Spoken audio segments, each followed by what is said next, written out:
Welcome to NIRO Knowledge.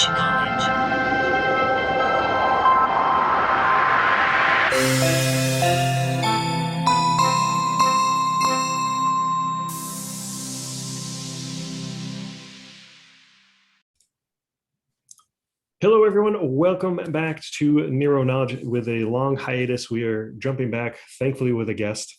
It is Michelle, as I say it, Eliasson, but Right. do the Swedish version. Eliasson. See, there you go.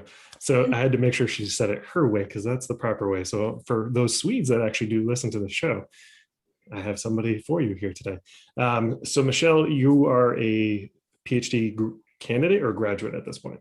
Candidate. I actually Candidate, just became a candidate. Yeah. Awesome. So she has research today, and I think this is a fantastic topic based on even this week's, or I should say last week's course of events of the Chauvin case and all of the conversations that are going on with policing in America. And obviously, I think that has rippled overseas in the sense seeing what has happened here in America and now kind of having people take a look at what's going on with policing in their own countries. And so a great topic of research that you've done. I'll let you address it in a minute. But before we do, how did you get into all this? Give us a little bit of background of who you are and how you decided to start doing research and moving towards researching policing in and of itself. Sure. Thank you so much for having me, first of Definitely. all.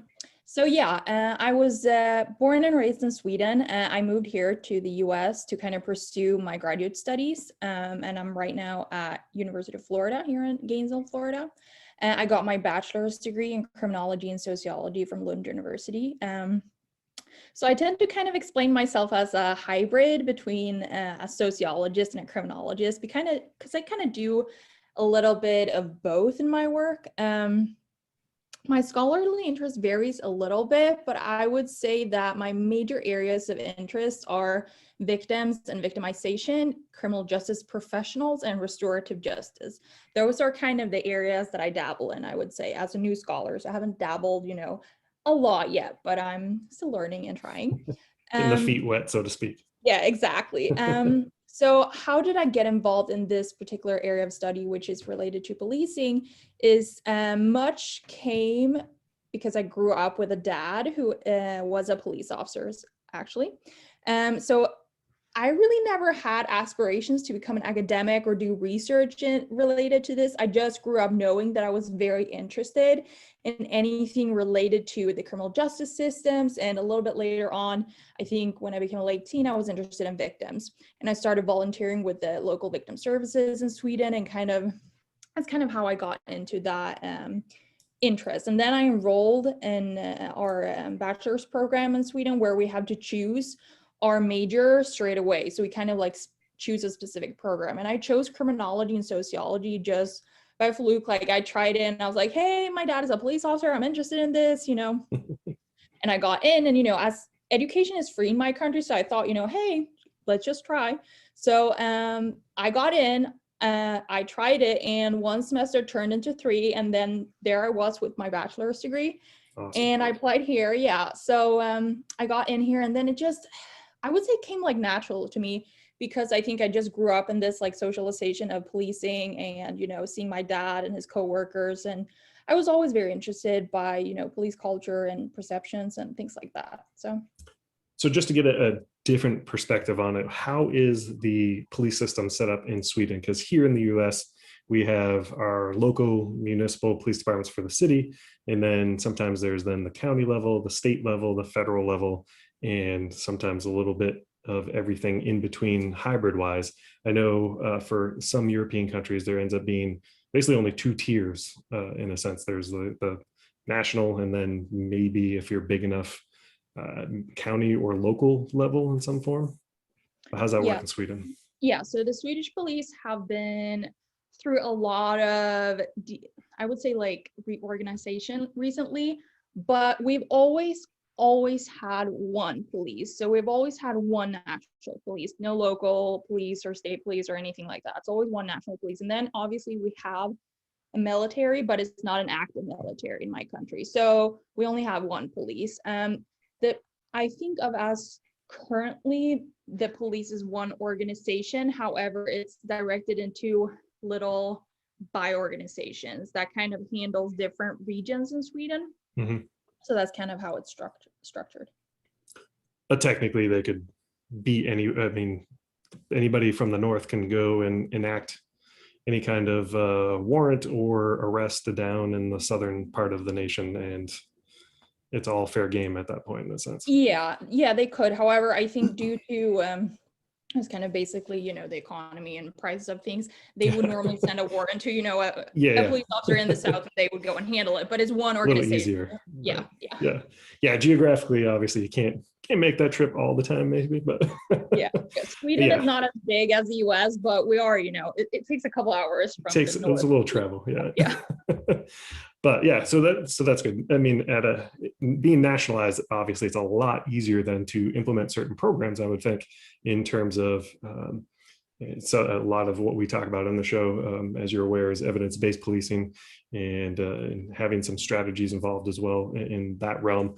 So I would suppose that it's easier for a country like Sweden then to basically ripple that out, as opposed to here in the States, where we have 50 states to deal with, plus however many counties and towns, and then just your federal government. So very fractured. And I guess that could be an interesting piece to this puzzle, where we lie at this point in terms of American policing, and maybe what is or isn't trained and what is or isn't passed down for research for the practitioner in of itself. So with that, why don't we jump into what you have done for research? So what made you want to do this interesting piece and see kind of like I guess I would call it a dichotomy almost, because you just have the two pieces of American police and Swedish police, and your research being qualitative in terms of asking American police and Swedish police what makes a good police officer.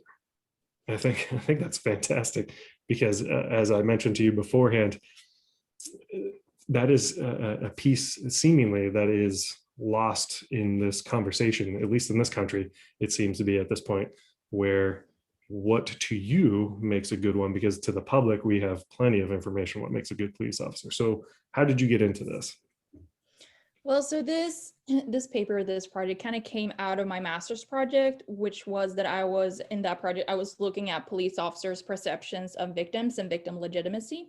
However, once I went out and kind of right in my first interview, I just found my interest in being, I'm so interested to ask, how these police officers kind of perceive themselves, because I've always, and as I said, my dad was a police officer, and I always thought a lot about, how he talked about himself and how he talked about his coworkers, and kind of how, the ideal officers and what you should do as a good officers and a bad officers and things like that. So I decided, because I had the opportunity and go to interview officers in Sweden, I added a couple of questions, because I was like, hey, I just want to see, what they respond. And I discovered during my conversation with officers that they did have a really, I would say, a really strong picture of what a good police officer is and what a bad police officer is. And I have to say, I wasn't surprised that they had strong values and opinions about that, because I think, most people who talk to officers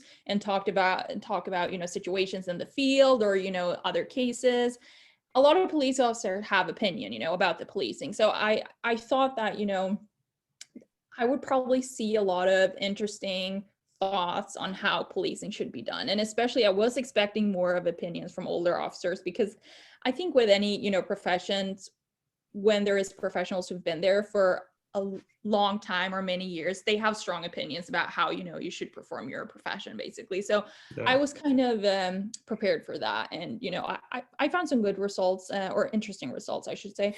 Yeah. So then as I finished up my collection of data in Sweden, I had an internship actually in Washington, D.C. over the summer. And that was with the local attorney's office there. And I started interacting more with the officers working within that specific the investigators within that office. And I thought, hey, I just came back from interviewing Swedish officers. I have this, set of questions that I want to ask. And there were so many of them that I, started to talk to. I was like, hey, I should interview them too, because it would be a very interesting, idea for a future paper to kind of compare these two, because, Right. we are very different countries and we have very different policing strategies, structures, but also, and I think we probably will get into this later, but, our welfare system is very different. The societies are built differently. So I just thought it would be an interesting kind of idea to compare the two. And I have always been very interested in doing comparative work between Sweden and the US, because, obviously there is a lot of researchers that come from Sweden, but I thought, especially in policing, it's kind of interesting to kind of see the attitudes and perceptions that both American and Swedish officers have. Yeah, it's as you said, definitely a different different way of dealing with your society, especially not just in policing, but I mean, you mentioned the welfare program. That definitely just echoes. Somebody hearing that already, I guarantee you, has already painted a picture of what that means here in this country, and sometimes it's a very negative outlook on what that is, because people like to manipulate a system, but I don't know that they understand that that happens everywhere. But Yeah, I mean, I have to, so put in here that Sweden is not an ideal country. Sweden has issues of their own, and right, right. I think irrelevantly of your political, values or how you think a society is built, there is still a fact that both countries, in all countries, most countries have a police force, right, that has to Yeah. function within the society that they exist, right? So irrelevantly or independently of, the content of that society, we're going to see, differences and similarities between how officers work in various Yeah. countries, right? Yeah, because that's really what people boil down to, is we all have basically the same baseline, same foundation. It's just, what do we play into more, our fears or our hopes, in a sense, at that point, and who, I guess, runs the narrative sometimes will speak to that, unfortunately. So we can get into a whole different set of things, but let's dive into your work a little bit here. So as I read through, I thought it was a great little piece. It really did kind of define a few major themes and characteristics as you went through this, and concepts. What was, and as you start this off, you mentioned that you had three aspects that the research kind of boiled down to when you got into this. So what were those? And if you can kind of give them a definition with it too.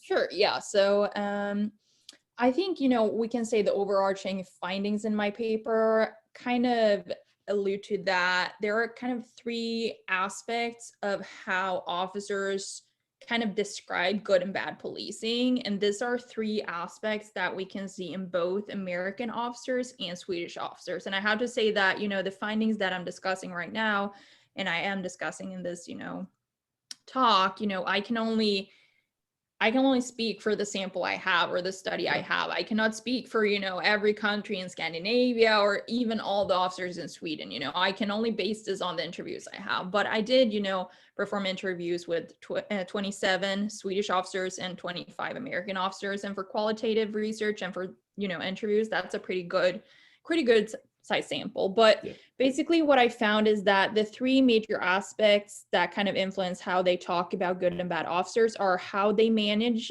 their first encounter with civilians. So that's the first one. The second one is how well they manage their and other people's emotions and their professionalism. So those are the three.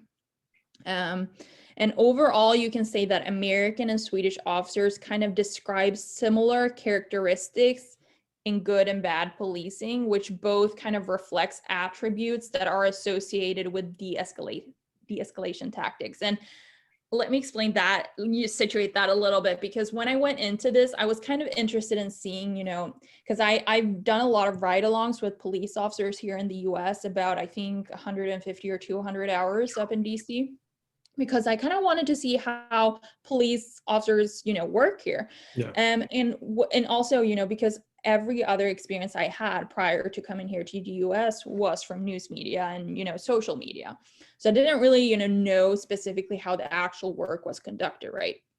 So what I knew before going into ride-alongs was that I had this picture that officers were very violent, right? and American kind of general picture that, Swedish officers are not. And what I based that upon was that there tend to be different tactics in policing. And I would say primarily in Sweden, but I think this is, true for most of the Scandinavian countries, is that the strategy and tactics that you use in that type of policing is that you want to de-escalate a situation or an encounter you have in the field, and that's normally done through talking. That's your primary tool of de-escalating situations, right? Here in the US, the experience I had before going on ride-alongs and also doing these interviews is that the policing here in the US is not necessarily directed towards de-escalating using talk. It's rather to kind of either neutralize the situation, or a lot of officers tend to de-escalate situations. And we have to, kind of look at the context of, the American society and the Swedish society, because there is a very big difference in that here in the US, you are allowed to carry a gun as a civilian. In my country, you're not. So right off the bat there, there is a very big difference between the two countries, right? So this is kind of, how I wanted to kind of examine this situation, or this, the differences between the countries a little bit better, because I asked myself, hey, I wonder if American police officers and Swedish officers describe themselves differently or the same, especially since looking at, the overarching ideas and strategies to policing are very different, right? One is more a little bit more confrontational and not necessarily focusing on de-escalating with talk, which is the, American one. But in Sweden, it's more focusing on de-escalation with talk, right? So I was interested to see if, hey, is there, a difference between how they perceive themselves and good policing, or, are there none? So that's kind of, just to situate, that was a long explanation, but that's kind of to situate, the overall kind of thoughts behind it. Yeah, no, it definitely makes sense, because it paints a better picture, I think, for the people listening, especially here in America, because that might not be something that we perceive, since it's part of our culture, is that fact that anybody who is a citizen, a civilian of the country, can potentially be carrying a firearm, regardless of some of the other conversations with that one.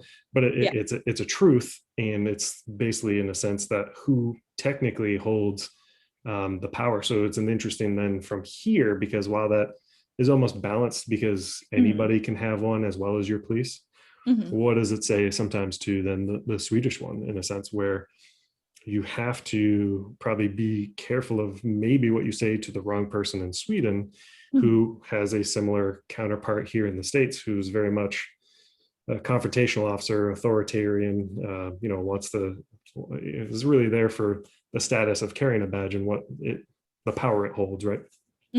Which we know is rare. It's rare and unfortunate, and really those who kind of bring this into the limelight. But so it's just an interesting conversation that really didn't exist here, I don't think, in terms of what are you going to be dealing with as an officer. Maybe there's a lack or a lesser fear in Sweden because somebody is not potentially carrying a weapon, whereas here you pull over a car, and as you had in your ride-alongs, you don't know what you're coming up against at that point, right? Yeah, I think, there's a lot of policing scholarship out there that works on what we call the danger imperative, which is basically, how police officers see danger and how that danger kind of affects, the way that they protect other officers, but also how they conduct their work, right? And I think in Sweden, the danger imperative does exist, but I think it exists very differently, because civilians do not have access to guns in the same, to the same extent as here in the US. And I think, especially looking at how this impact the way officers perceive themselves, but also how the profession should be ideally in their head, I think it's very interesting. Yeah, lots of different tangents to go off of in your work, which is fantastic, because it just means there's more work for you to do. Yes, there is. All the coming years for you. So with it, was there a piece though of those three aspects that you felt weighed more with the people you spoke with? One kind of carried more than another necessarily? So maybe had more value, I guess, is really what I'm looking for. Yeah. Well, I think, So it's kind of hard to answer that question in one sense because I saw these three themes in both American and Swedish officers. But what I could say is that I was surprised that both how police officers should conduct themselves in relation to others was mentioned as much as how police officers should conduct themselves in relation to civilians, right? Because I think when we think about police officers, although we know there is this kind of, thin blue line or brotherhood we talk a lot about here, which exists, I think, in many countries, I was surprised that that was mentioned as much as it was, because I thought, maybe this is my little like girl inside, I thought that it was going to be more focused towards like how police officers interact with civilians, because that's kind of how I view them in my personal opinion as, what's important in their job, right? That's, how they interact with civilians, right? Because that's what they do a lot, a lot during their work hours. So I thought that was gonna, be more important. So I was kind of surprised to see how much, a lot of officers talked about, how you should be professional, how you should, do your work, you shouldn't be lazy, like that kind of things. I was surprised about that. Yeah. It'd be interesting to figure out what they would consider lazy, because as you spoke earlier to, you had to speak and you kind of knew what to expect from those veterans, right, of policing and some of the information that they might share with you. Here in this country, I know that there's a conversation towards, there's the internet connection's unstable. Can you hear me still? Am I good? Now I can hear you. Right now I can hear you. I missed your previous part of the question, sorry. Nope, that's all right. I saw it pop up and I'm like, I told her that might happen. So for all of you who aren't aware, my internet connection was unstable, so she didn't hear my question, which is fine because I wasn't done with it. It was a little long. No, you mentioned earlier that speaking with veterans, you kind of knew what you might expect from the answers that they were going to give. And here in this country, from what I've seen, I think that's a piece that holds us back in terms of some of the differences that I've spoken about on the show before, where, dealing with people, the de-escalation, the need to be community oriented again, it is really some of the breakdown because of this us versus them that gets painted not only in the media, but that I'm sure as police have worked, obviously it had to come from somewhere. We kind of broke that, but having this kind of experience versus education, experience versus knowledge of what's actually working, right? The research that actually works. So it is interesting that some of your answers did come from that interaction with civilians, but nobody seems to be putting the strategies forward in order to get that done. Yeah. A different theory on why that is, but that's besides the point. Yeah, no, I definitely, and I think I don't want to like pump myself up here, but I have done other research also, and that's actually my first paper that got published that actually talks about how officers kind of perceive knowledge. And a lot of officers, I would say, they separate theoretical knowledge from occupational experiential knowledge. And I think this is a very, what you're talking about here is that, you have a lot of new officers coming into the field just being through, the training, and they might have another, perception of things compared to officers who've been in the field for like, 20, 30 years. And there's one other major thing I have to disclose in relation to differences between Swedish police and American police, which is the training. So in Sweden, the academy is, I think, about 2.5 years long, and it's more towards a college degree. So you have, your basic college classes, but it's in the police academy, but you do social science, psychology, all of these types of things, law. And then you have your training in the field, which is normally about 6 months long. So it's very different compared to how it is here in the US. So just to like situate kind of how different it is. And that's something we need to take into consideration too when comparing the two, obviously.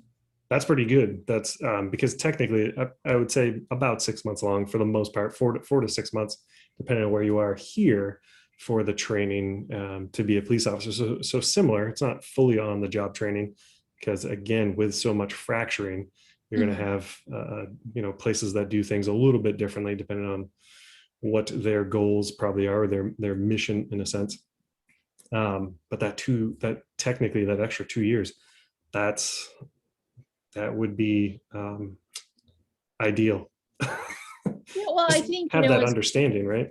yeah, no, I Yeah. think, in Sweden, we have kind of, there's been an approach to kind of make the training more academic, more theoretical, which, a lot of police officers I've been speaking to some of them are very pro to that, and some of them are very, very negative towards that. So I think, obviously the discussion in Sweden is very, it's similar to what it is here in the US, but it's different because our training is longer. So yeah, it probably takes a while to get somebody where they need to be at that point.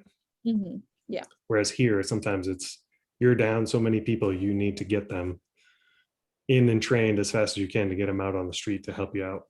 Yeah, and you also have to, another thing related to that just quickly is that, the benefits that comes with the job here in the US. Like, a lot of people I have heard, say that they are interested in being police officers because it's, a job that brings benefits and is secure, right? So in my country, we have a different welfare system. There is stability, healthcare, education is free. So a lot of officers in my country are not necessarily seeking out to be officers just because there are benefits. So I think that's another thing that, it might impact, the different types of people who decides to become officers. That's beyond the scope of my research, but I think that's important too.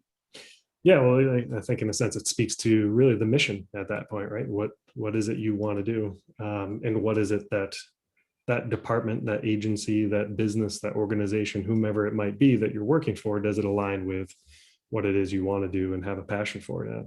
Right. Yeah, that's interesting. So with your research, is there any piece in a sense that speaks to the officers and some of the public expectations? So obviously, some of these aspects are already relating to their understanding that the police's understanding that they need to have a better rapport with their citizens. Was there anything kind of specific that drove that in terms of interaction? Because it's different for an officer to be proactive, see a bunch of kids playing basketball, street hockey, whatever it might be, and go out and grab a stick and play versus basically have to do the negative aspect of writing them a ticket or arresting them. So there's definitely a long range of interaction that takes place from the positive to the negative. Yeah, so I did not specifically have any, I didn't do any survey research or anything related to the public's opinion about police, but I did ask my officers kind of, how do you think society perceive you and your, your occupation? And I would say the number one answer I got from Swedish officers was that it depends on who you ask. It depends on if you're asking, a person who has, a heavy criminal history, or, you ask a person who perhaps has a problem with substance abuse, or if you're asked, a person that has a job, or, it depends on totally what type of person that you ask. So that was kind of, so I would say that was the major default answer to most of the officers in Sweden. Here in the US, it was a very different thing.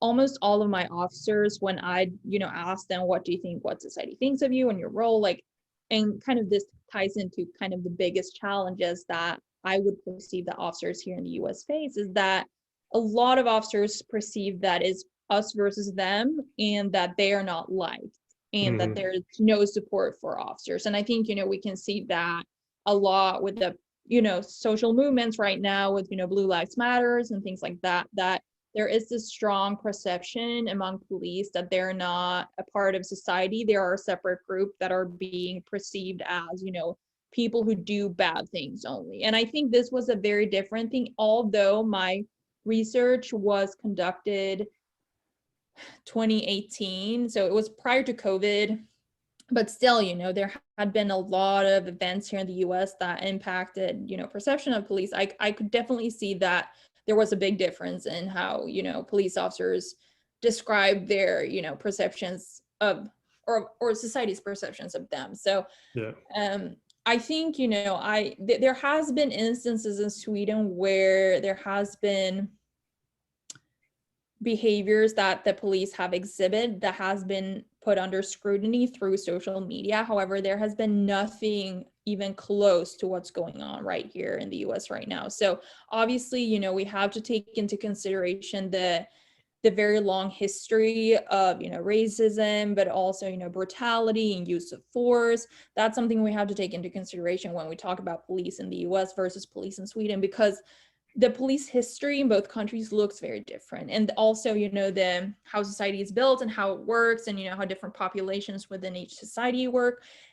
It is very different. And, you know, although Swedish and American police both have behaviors that, you know, kind of perpetuates overuse of force at times, there's very different ways of talking about it. And I think, you know, here in the US, there's way more openness to talk about police misconduct, sorry, than, you know, there is in Sweden. And I don't think it's because it doesn't exist in Sweden, because it does. But here in the US in recent years, it has become way more, you know, this is something we have to talk about. Police officers cannot act in any way they want to. There has to be, you know, repercussions. There has to be accountability. All these things that are, you know, way more often talked about here in the US than it is in Sweden right now. Yeah, that's interesting that it's seemingly such a country that's very much involved in a sense in community in providing for their citizens, such as Sweden. And the fact that there's not a conversation there is intriguing. I wouldn't have been aware of that here. Obviously, it's because our press is so quick, especially with social media. And I think the term cancel culture gets thrown around. And so somebody sees basically one point of a video to a certain point, and that's all they see. So that is the immediate judgment point for the public jury, in a sense, to say what is right and what is wrong without expanding upon it and seeing it further for what it might be. Yeah. And obviously, as I mentioned beforehand, I think this has been a problem going on. So before we started recording, I brought up Rodney King in the 90s, where it's been something that has been kind of in the limelight for almost 30 years. And just now, finally, it seems to be a topic that is just boiled over enough to be addressed. And unfortunately, everybody is aware of our dirty laundry at this point, the American dirty laundry of you know, policing and kind of what happens. But these incidents, they're completely unfortunate. But the question is, is it a problem with us dealing with our public? That us versus them, like you mentioned, is exactly one of the problems. It's not being a part of the community. It's perceiving yourself as a separate piece of the community, or an outcast even at that point. I think that might skew our ability to integrate back into and be a part of our communities, especially, again, all the fracturing that takes place between municipality, county, state level, and the inability at that point, because you're chasing your tail, so to speak, job to job, the call to call. You don't have the time to take a step, go to the school and hang out with the kids, or as I mentioned, you know, see them on the street playing a game and join in and just say hey and show them that you're a human too to deal with. So yeah, no, definitely, I agree. I think, you know, there are so many, and obviously it's beyond, you know, this conversation, because it's a very big conversation to have about, you know, police violence, police brutality. But, you know, I think it's very important, you know, also to listeners to know, you know, to kind of know how many levels there are to this. Is that, yes, we can talk about it in relation to individual level of officers. You know, I think, you know, most of us have heard of the bad apple kind of argument here, but we have to remember, and you know, this is something that has been pressed a lot in my courses I've taken and the stuff I've read, is that, you know, we also have to look at the systematical treatment, mistreatment, but also the way that, you know, behavior is perpetuated within the police and the law enforcement overall here in the US and also in other countries, you know, because I think it's very easy to talk about, you know, violence or conduct in relation to a specific incident, and yes, there are some, you know, there are decisions you make in a specific situation that, you know, can kind of determine the outcome of that situation. But we have to also remember is that these officers are socialized in a group of other officers, and they're trained in the academy in a specific way. They live in, a specific society with, they partake in looking at certain types of media. So we have to, remember that this is what colors not only the officers and the way that they act in a specific situation, but also what kind of biases or perceptions they have within and what they have been learning throughout the academy, but also as a part of working as officers. So that's really, I think, it's important. Yeah, that's psychology of the social circle in a sense. Yeah. Yeah, and also, yeah.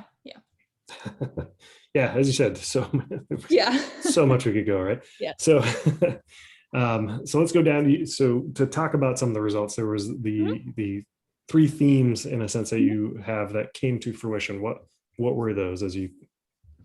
So overall, I would say, I think, it would be good here just to talk about kind of the similarities and between how officers and Swedish and American officers look at themselves. But I would say that overall, the study found that American and Swedish police officers have similar perceptions about how good and bad policing is supposed to be. First of all, a lot of officers, both in America and in Sweden, say that a good officer or good policing are individuals who comes with desires to help people and being unbiased when providing help to individuals, right? So this is something that officers say. When I ask them, for example, can you describe what a good police officer is? They would respond by saying, yeah, well, you want to help others. That's something, a good police officer should want to, but they should also want to treat everyone equally, and they should want to be unbiased. So that's kind of one of the first things. Secondly, I would say that another thing that good officers do, according to officers in both countries, is that they distance themselves from their profession. However, they still need to show emotions. So whilst being distanced, a lot of the officers are saying is that, you can't, for example, handle conflicts by being aggressive, right? So they say that in order for that not to happen, you have to distance yourself and not take things personally, for example, or get stressed or let a situation get to you, right? However, you still need to be in touch with your emotions enough to be, for example, have empathy for the victims you meet or for the people you meet, right? So that was an interesting kind of, I don't want to say dichotomy, but it's kind of an interesting thing that's also I would imagine would be very hard for officers, is that you have to be, not personally, attached to something, and you have to like detach yourself from emotion and kind of manage your emotions in one sense. But in the other sense, you also have to be in touch with your emotions, right? So I think that description of, a good officer, but also in one way a bad officer, kind of allude to that there is you have to have a lot of control over your emotions when working as a police officer. And I think, going into a profession like that, and being a human being, that must be really difficult. And just in my personal opinion, when I think of that must be really difficult. So thirdly, good officers are proactive and they back up other police officers in their unit. They do their job effectively and they don't display laziness. So this is kind of what I talked about before that I was surprised about.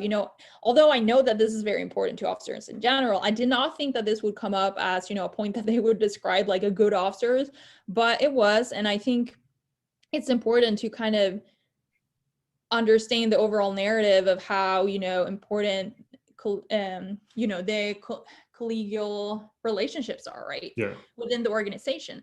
And also here they said that bad officers are, officers who misuse their authoritative position and misuse the power that they think they have because of the uniform and the badge to promote themselves and put other officers or other individuals down. So that was kind of also very interesting to hear, because I think, a lot of, depends obviously what country you talk about, but I think, especially in countries where police officers are kind of viewed as, a legitimate profession, they view that there is a certain status and power that comes with the badge, right? So I feel like a lot of officers said that, officers who misuse this power that you're giving by the state to basically enforce violence, but also authority, those are bad officers, which is kind of gives me hope for the future a little bit, I hope. But, perceptions have to be hopefully connected to behavior, which is kind of another difficult thing to,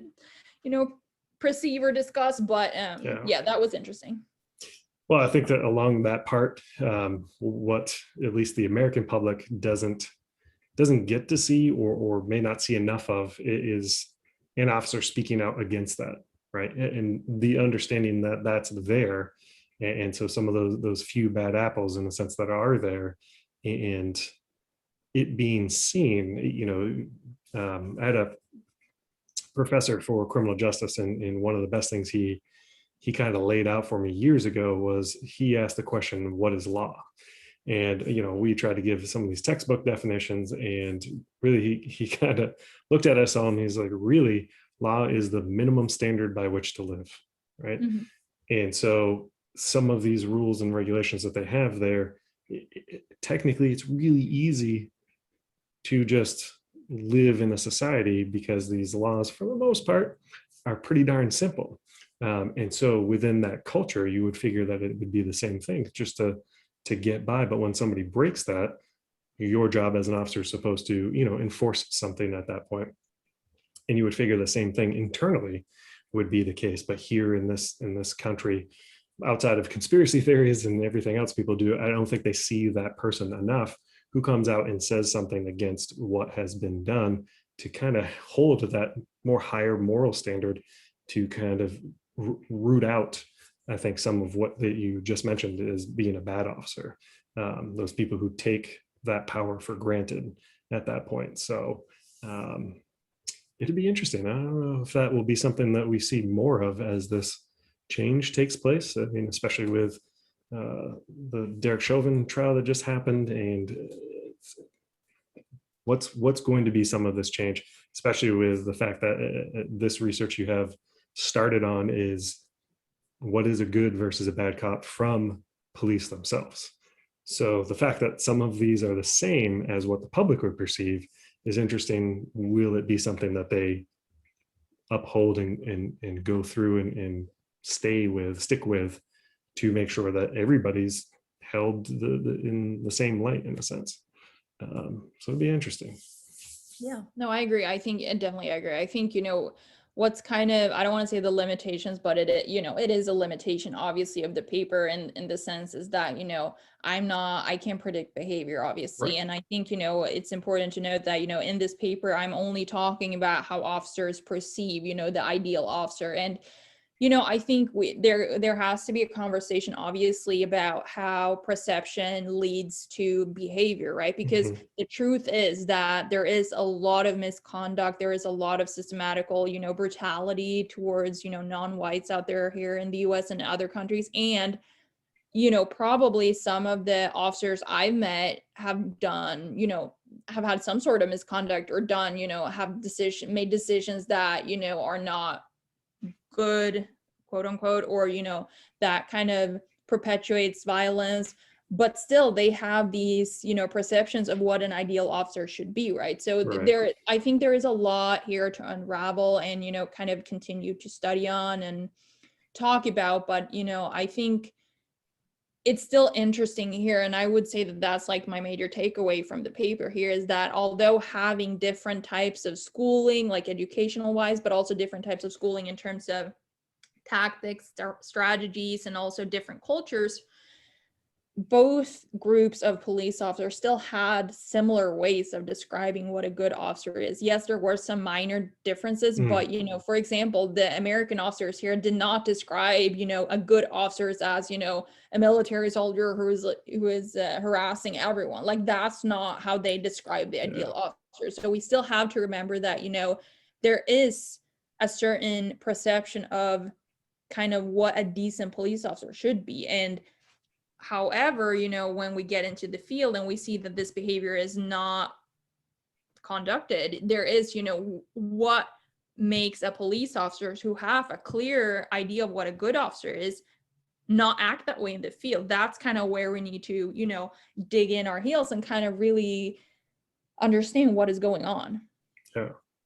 Yeah. So with this, is there a future hope for the study for you? Is there more that you see that can be done just taking this as a foundation and running with it outside of all the tangents we could have gone off on at this point? Well, so I hope to, I'm in the process of trying to publish the paper. So obviously I hope it, there is some editor out there who would love to have this paper in their journal. But, Yes. I think overall, a lot of my research is based on perceptions that people have of, victims or whatever, or their own occupational identity. And I hope to understand more about how, as I said before, the link between, having a good perception of a good behavior or having a perception of a bad behavior, how that then can transform to an individual acting in a completely different way in the field, right? But then, going back to when that situation is not occurring anymore, and talk to the police officer again and say like, hey, you had this perception of what a good officer is. In this situation, you did not, act in that way at all. Can you please tell me more of the steps of how, your behavior here evolved to this outcome? Like, I think that going a bit more in depth talking about that, but then also I would hope, one of my major things is that I hope, talk more about the systematical conduct or the problems of the organization, because the behavior is organization, like it's an organizational level, and I think that's something that really needs to be further developed, because just by changing one or two officers, or the officers who have displayed violent behavior in the field, like you can't change an organization based on that. You have to start, from my opinion, sure, you can start from the bottom up, but you also have to do top-down approach. Like you have to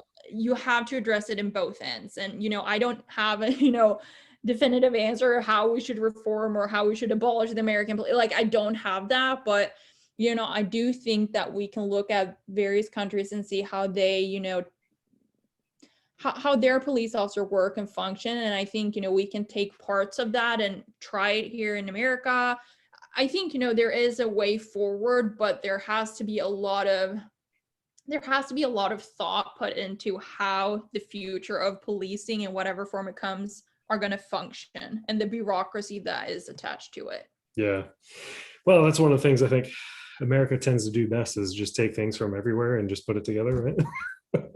Well, I think it's, the history of policing kind of also, it's kind of, it's development, it's Right. how we develop policing and kind of how we try new things. And I think that's very good, because if you can have some type of empirical evidence, or, some practical evidence for how something works, it's more, I don't want to say easier, but it's a different process to implement it compared to having something that you have not tried before and implementing it. I mean, that's, that's very different. But, we have to talk to police officers, and we have to understand what they think and how they think of change, and how, if we ask them, what do you think is the best way to change the police? We have to listen to try to understand how they are schooled, how they're socialized, to kind of come up with new ways for policing here in the US. Yeah. I like the attack it at both ends approach you talk about there. That's really going to be probably the best and probably the quickest way to make a lot of those changes, especially in this country where, as I mentioned to you earlier, we don't really run on, unfortunately, evidence-based. It's more like, well, we used to do it this way and it seemed to work, so let's just keep doing it. Like, that's not, I think we've pretty well proven we're not doing a good job anymore at this point, so might want to reassess. But so as we wrap up, what do you have as a call to action for the listeners here? So this is a hard question, because obviously, right? I mean, it depends. I mean, it depends on who your listener, who the listener is. But I would say, for students out there who possibly are listening to this, I would say that continue to educate yourself, and just continue to read more about the structure of the policing, read more about the history of policing, just to understand kind of, what in what context officers operate in, because I think that provides a lot of knowledge into, understanding why certain things happen. I also would say to other students who are, are interested in, things related to this, is go on ride-alongs. Try to see how police officer, how the actual work is conducted in the field, because a lot of people study, and this is true for various types of academics, and I don't want to say that quantitative studies are not good, because they are, but I do think if you're a new scholar who wants to understand a certain topic or, you know, a specific profession, I do think it's good to spend time in the field just to kind of get the sense of what it is that you're studying, right? So for non-academics, for who are just listening because they're interested in the topic, I would just say continue to be a part of the debate that's going on right now, because I think the most dangerous thing that can happen right now is that the discussion just goes quiet. Yeah. That's not, you know, that cannot happen right now. We're in the middle of something, I think, historical, in the sense that I think that this will have a outcome that will be definitely impacting the way policing, whatever form it will be conducted in the future. And I think, you know, being a part of that historical change and shift, but also the discussions, is something that, you know, every individual should try to be a part of, I think, because it's kind of, you know, as civilians, we're all probably in our life going to interact in some capacity with police sooner or later. And, you know, we all, irrelevantly of color of our skin or age or gender, we should all, you know, we should all be treated with respect from the police, and we should be able to expect that from the police. And right now we cannot expect that from the police, and that's you know, that's a failure in the police end, that, you know. I think that last one was a great one. Don't just let it go, be a part of that conversation, because you too are affected by it in some form. Yeah, that's amazing. Michelle, thank you very much for being here. I really appreciate your time in this research, and I look forward to seeing what you got for us in the future. Thank you so much for having me. You're welcome. Have a great day. You too. Bye. Bye. Another great episode of NIRO Knowledge. Thank you for listening to the podcast, and remember to share, subscribe, rate, and review the podcast on your favorite service. And if you have any questions, feel free to reach out to me at nick@niroca.com. It is nick@niroca.com.